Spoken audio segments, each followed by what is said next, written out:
Battle Through the Heavens di negeri yang tidak ada sihir. Negeri tempat yang kuat membuat aturan, dan yang lemah harus patuh. Negeri yang penuh dengan harta karun dan keindahan yang memikat, tetapi juga penuh dengan bahaya yang tak terduga.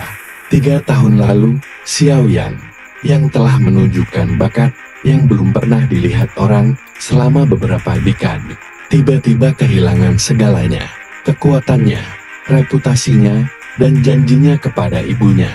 Sihir apa yang menyebabkan dia kehilangan semua kekuatannya, dan mengapa tunangannya tiba-tiba muncul? Hai apa kabar nih? Semoga sehat selalu ya. Hari ini Mimin akan membawakan alur cerita dengan judul Battle Through the Heavens. Semoga teman-teman suka. Ya, mari kita masuk ke alur ceritanya. Bab 1.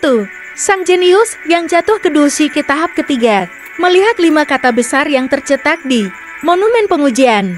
Sihir yang begitu terang hingga menusuk mata. Pemuda itu tidak menunjukkan ekspresi apapun. Sudut mulutnya terangkat menjadi senyum mengejek diri sendiri. Dia mengepalkan tangannya erat-erat dan karena kekuatan yang dia gunakan, kukunya yang agak tajam menggigit telapak tangannya, menimbulkan gelombang rasa sakit. Xiao Yan, Dulce, tahap ketiga. Peringkat rendah. Di sebelah monumen pengujian sihir, ada seorang pria paruh baya yang setelah melihat informasi yang ditampilkan, mengumumkan hasilnya dengan suara acuh tak acuh. Saat kata-kata itu keluar dari mulut lelaki paruh baya itu, keributan mengejek menyebar ke seluruh lapangan yang penuh sesak itu. Tahap ketiga, haha, sudah kubilang, si jenius ini akan tetap di tempatnya.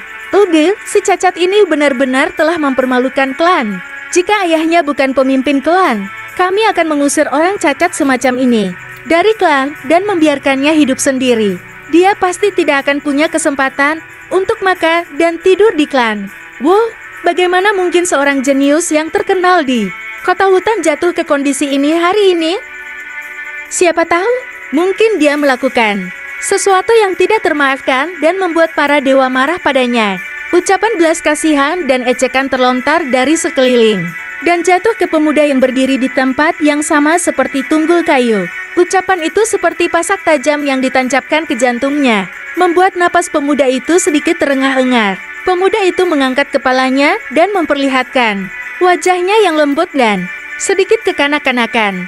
Matanya yang gelap menatap kosong ke arah teman-temannya yang mengejeknya dan senyum mengejek diri sendiri di sudut. Mulutnya tampak semakin pahit. Apakah orang-orang ini selalu bersikap kasar? Mungkin karena mereka menunjukkan senyum paling rendah hati mereka di hadapanku 3 tahun lalu. Jadi, mereka ingin mengambilnya kembali sekarang. Dengan senyum pahit, Xiao Yan berbalik.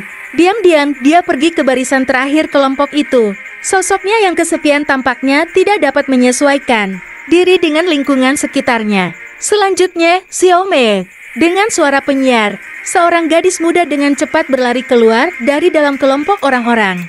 Begitu gadis muda itu muncul, obrolan di dekatnya mereda saat tatapan panas tertuju ke wajahnya. Gadis muda itu baru berusia sekitar 14 tahun dan tidak bisa dianggap sebagai kecantikan yang ekstrem. Namun, wajahnya yang masih sedikit kekanak-kanakan menunjukkan pesona yang samar, kepolosan dan kecantikan yang mempesona. Kombinasi yang bertentangan ini membuatnya menjadi pusat perhatian orang banyak. Siapa tahu, mungkin dia melakukan sesuatu yang tidak termaafkan dan membuat para dewa marah padanya. Ucapan belas kasihan dan ejekan terlontar dari sekeliling dan jatuh ke pemuda yang berdiri di tempat yang sama seperti tunggul kayu. Ucapan itu seperti pasak tajam yang ditancapkan ke jantungnya, membuat napas pemuda itu sedikit terengah-engah. Pemuda itu mengangkat kepalanya dan memperlihatkan wajahnya yang lembut dan sedikit kekanak-kanakan. Matanya yang gelap menatap kosong ke arah teman-temannya yang mengejeknya dan senyum mengejek diri sendiri di sudut.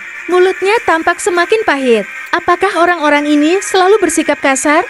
Mungkin karena mereka menunjukkan senyum paling rendah hati mereka di hadapanku 3 tahun lalu. Jadi, mereka ingin mengambilnya kembali sekarang. Dengan senyum pahit, Xiao Yan berbalik. Diam-diam, dia pergi ke barisan terakhir kelompok itu. Sosoknya yang kesepian tampaknya tidak dapat menyesuaikan diri dengan lingkungan sekitarnya. Selanjutnya, Xiao Mei. Dengan suara penyiar, Seorang gadis muda dengan cepat berlari keluar dari dalam kelompok orang-orang. Begitu gadis muda itu muncul, obrolan di dekatnya mereda saat tatapan panas tertuju ke wajahnya. Gadis muda itu baru berusia sekitar 14 tahun dan tidak bisa dianggap sebagai kecantikan yang ekstrem. Namun, wajahnya yang masih sedikit kekanak-kanakan menunjukkan pesona yang samar, kepolosan dan kecantikan yang mempesona. Kombinasi yang bertentangan ini membuatnya menjadi pusat perhatian orang banyak. Gadis muda itu segera bangkit dan tangan kecilnya hampir menyentuh monumen pengujian sihir hitam. Kemudian, dia perlahan menutup matanya. Sesaat setelah gadis itu memejamkan matanya, monumen pengujian sihir yang hitam lega menyala. Du Shiki, tahap ketujuh. Xiao Mei, Du Shiki, tahap ketujuh. Pangkat tinggi. Mendengar skor yang diumumkan sang penyiar, wajah gadis muda itu menampakkan senyum bangga. Wow, apa Du Shiki tahap ketujuh? Luar biasa. Dengan kecepatan ini, dia akan menjadi Doushe sejati paling lama dalam 3 tahun. Memang layak untuk bakat terbaik klan. Mendengar suara iri dari kerumunan, senyum gadis muda itu semakin lebar. Kesombongan adalah godaan yang tidak dapat ditahan oleh banyak gadis. Sambil berbincang dengan teman-teman saudaranya, pandangan Xiao Mei melesat melewati kerumunan di sekitarnya dan berhenti pada sosok yang sendirian di luar kerumunan.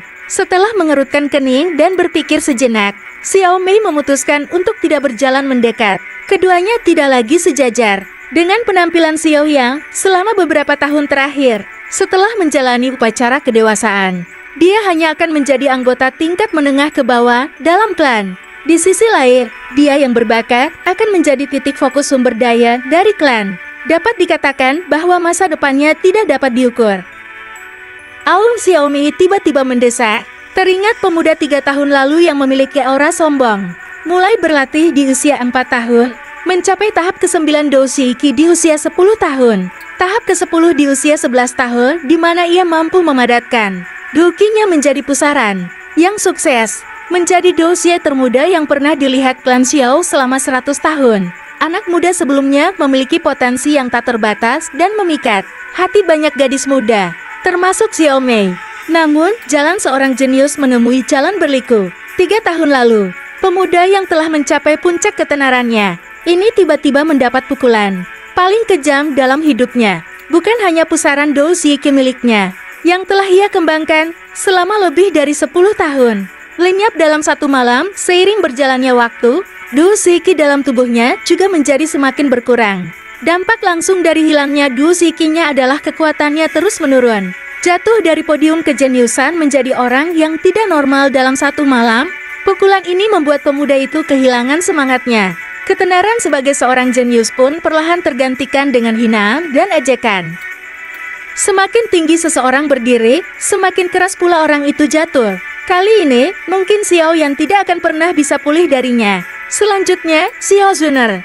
Di tengah keramaian yang riuh, suara penyiar kembali terdengar. Begitu nama itu disebut, kerumunan tiba-tiba menjadi sunyi. Semua pandangan mereka tertuju. Pandangan semua orang tertuju pada seorang gadis muda yang mengenakan gaun ungu. Dia berdiri dengan tenang dan ekspresi tenang. Di wajah mudanya tidak berubah sama sekali. Saat semua orang menatap, sikap gadis muda itu yang tenang dan acuh tak acuh bagaikan bunga teratai yang sedang mekar. Di usianya yang masih muda, aura seperti itu sudah terpancar di sekelilingnya. Sulit membayangkan betapa cantiknya dia di masa depan, baik dari segi sikap maupun kecantikan. Gadis muda berpakaian ungu ini jauh lebih cantik daripada Xiao Mei sebelumnya. Wajar saja jika semua orang bersikap seperti itu. Gadis muda bernama Xiao Zuner itu mengambil benda-benda kecil dan anggun, lalu bergerak ke depan monumen pengujian sihir. Tangan kecilnya terulur dan lengan bajunya yang berwarna ungu bercampur benang hitam dan emas jatuh, memperlihatkan pergelangan tangan seputih salju. Dia kemudian menyentuh monumen itu dengan lembut. Setelah hening sejenak, cahaya yang menyilaukan mata bersinar dari monumen itu. Dou Shiki, tahap ke-9, peringkat tinggi. Melihat kata-kata di monumen itu, seluruh lapangan menjadi sunyi. Dia sudah di tahap ke-9, itu mengerikan. Ahli teratas dari generasi muda klan Xia pastilah Nona Zuner. Setelah keheningan, para pemuda di sekitar menelan ludah mereka karena mata mereka penuh dengan rasa hormat. Du Shiki merupakan tahap yang harus dilalui oleh setiap Du Shiki awal memiliki peringkat dari tahap pertama hingga tahap ke-10, dan begitu seseorang mencapai tahap ke-10 Du Shiki, mereka dapat memadatkan Du Qi. Mereka menjadi pusaran dan menjadi dosie yang disegani. Di antara kerumunan, Xiao Mei mengerutkan kening saat melihat gadis berpakaian ungu di depan monumen. Jejak kecemburuan melintas di wajahnya. Melihat informasi pada monumen itu, penyiar setengah baya itu akhirnya menunjukkan senyum yang langka. Dia dengan hormat berkata kepada gadis muda itu, "Nona Zuner, dalam waktu setengah tahun, kamu akan dapat memadatkan pusaran Du Qimu dan jika kamu berhasil, kamu akan menjadi dosia pada usia 14 tahun, menjadi yang termuda kedua yang melakukannya dalam 100 tahun terakhir di klan Xiao." Ya, dia akan menjadi yang kedua. Yang pertama adalah Xiaoyan yang tidak lagi memiliki gelar jenius. Terima kasih. Gadis muda itu mengangguk sedikit dan wajahnya tidak menunjukkan kegembiraan apapun meskipun dia memujinya. Dia diam-diam berbalik dan di bawah tatapan semua orang. Dia berjalan ke arah pemuda yang tertekan di ujung sana. Kakak Xiaoyan. Ketika dia melewati pemuda itu, gadis muda itu menghentikan langkahnya dan membungkuk hormat kepada Xiaoyan. Wajahnya yang cantik menunjukkan senyum, yang membuat gadis-gadis di sekitarnya merasa cemburu. Apakah aku masih memiliki kualifikasi untuk disebut seperti itu sekarang?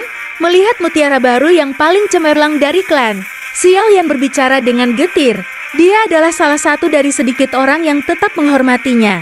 Setelah kejatuhannya, kakak Xiaoyan, kamu pernah berkata kepada Zuner bahwa seseorang harus bisa melepaskan sesuatu untuk bisa memikul tanggung jawab. Mereka yang bisa menerima dan melepaskan dengan mudah adalah mereka yang benar-benar bebas, kata Xiao Zuner sambil tersenyum tipis. Suaranya, meskipun masih muda, menghangatkan hati orang-orang.